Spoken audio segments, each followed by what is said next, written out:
We're learning new information tonight about the events leading up to an officer-involved shooting that ended with the death of an East Tennessee corrections officer. Good evening, I'm Sarah Diamond. And I'm Josh Smith. Shots were fired in the Lowe's parking lot on East Andrew Johnson Highway in Greenville, Tennessee last night just before 6 p.m. The Tennessee Bureau of Investigation said it began as a hit-and-run call involving a Cocke County corrections officer and a woman who he'd been dating. TBI said things quickly escalated when Travis Mullins pulled a weapon and aimed it at a Greenville officer. Kelly Grossfield traveled to Cocke County, where today the sheriff revealed Mullins was a star employee.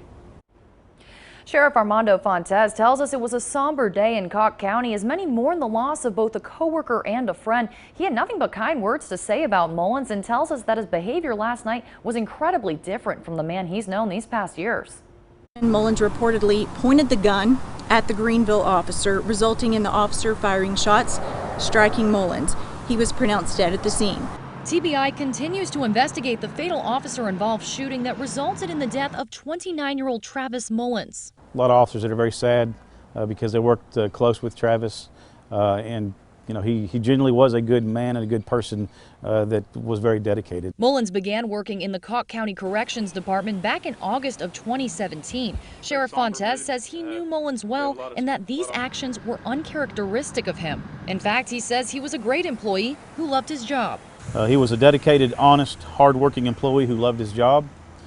He was a dedicated father who loved his children and his family. However, the sheriff did say Mullins was dealing with some personal issues, but Fontes told us he never imagined those struggles would lead to violence. He recently had some personal struggles that he and I spoke about, and unfortunately he made some irrational decisions that forced a Greenville City police officer to defend himself and others.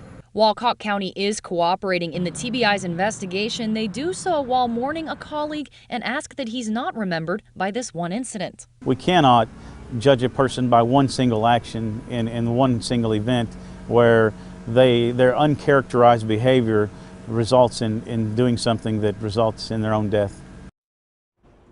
We did request a copy of Mullins' criminal history from TBI, and it revealed his record was clean.